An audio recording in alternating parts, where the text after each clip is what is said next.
deputada federal Carla Zambelli, do PL de São Paulo, levou um esculacho do ex-presidente Jair Bolsonaro em reunião com membros do partido neste fim de semana em Brasília.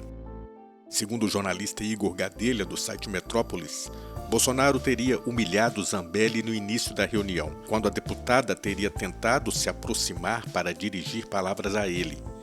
Irritado, o ex-presidente teria proferido palavrões e afastado a parlamentar, argumentando que os dois não poderiam manter diálogo por ordem do STF por serem investigados no mesmo inquérito. A bronca de Bolsonaro ocorreu 2 dias após o Tribunal Regional Eleitoral de São Paulo cassar o mandato de Zambelli por divulgação de notícias falsas sobre as urnas eletrônicas. A irritação do ex-presidente e do próprio PL é que, se a cassação de Zambelli for confirmada pelo TSE, que é o que prevêem os especialistas no assunto, isso poderá levar à perda de 3 cadeiras na Câmara dos Deputados, já que a votação da deputada, com mais de 900 mil votos em 2022, levou consigo outros parlamentares, como o extremista Paulo Bilinski. Veja agora o comentário feito na TV 247 pela deputada Sâmia Bonfim, do PSOL paulista, que moveu a ação julgada pelo TRE. Zambelli diversas vezes viralizou com fake news sobre as eleições.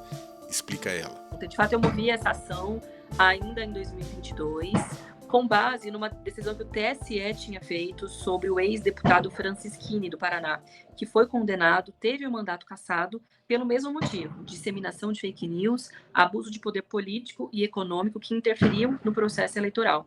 Carla Zambelli diversas vezes incorreu na mesma prática. Ela fez uma publicação de um vídeo, por exemplo, dizendo que as Forças Armadas havia feito uma auditoria nas urnas eletrônicas e não havia comprovado a tecnicidade, né, a lisura do processo eleitoral, que era mentira, mas um vídeo que teve milhões de visualizações e de compartilhamentos. Ela foi quem deu o pontapé nessa, que foi uma das principais fake news naquele processo eleitoral. A gente também listou alguns outros exemplos e, felizmente, o TRE definiu pela sua cassação e a sua inelegibilidade, e agora o TSE precisa referendar. E é importante aqui explicar, porque são muitas informações, então tem diferentes compreensões do que isso significa. A inelegibilidade já tem efeito imediato. Então, muita gente se preocupa com isso, né? Mas o TSE pode nunca discutir esse assunto, então ela pode não ser cassada. De fato, isso é um risco, né? Ou seja, o judiciário vai empurrando, e aí não vota a cassação dela, já que ainda tem mais uma instância. Caso isso aconteça, o que eu acho que não irá acontecer, mas caso aconteça, ela já está inelegível. Então, isso também não é um cenário tão favorável para ela, porque a única chance de uma reversão dessa decisão é se o TSE tiver uma compreensão diferente. Então, caso o TSE não vote nada, ela já não pode ser candidata em 2026, assim como o Bolsonaro. Então, já temos uma vitória.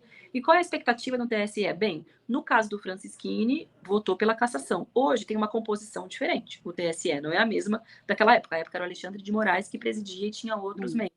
Mas, ainda assim, a gente tem uma expectativa da mesma compreensão, porque se trata de um ataque claro, inclusive, ao papel que eles têm em coordenar e tocar o processo eleitoral no Brasil. Ainda estamos fazendo aí uma biografia correta da composição do TSE, até para ter uma caracterização melhor, mas a gente tem uma grande expectativa. E isso tem, Daiane, um significado político muito importante. É um marco histórico para o nosso país, né? Uma golpista, acho que uma fascista declarada, a principal articuladora, uma das principais, um dos principais nomes do bolsonarismo no país, tendo o mandato cassado. E aí tem 2 hipóteses, tudo depende da interpretação do TSE. Pode ser só o mandato dela, ou pode ter um efeito de cassar, fazer uma recontagem de todos os votos que ela teve. Como ela teve quase 1 milhão de votos, seria a cadeira dela e mais 2 do PL. Então a gente teria 3 deputados do PL a menos na composição geral do Congresso Nacional, que aí seria uma vitória, não em dobro, uma vitória em triplo, né? Mas a gente está com uma expectativa do cenário mais conservador, até para a gente não agitar um cenário, né, depois não criar falsas desapontar. expectativas. Exatamente. Vamos lidar com o fato de que o diploma dela pode ser cassado e ela pode ser substituída por um outro deputado. Eu acho que isso é histórico, isso é pedagógico para o conjunto dos golpistas no Brasil, de que eles podem e devem ter um freio, de que não podem fazer o que quiserem e de que não vão cometer crimes impunemente, né?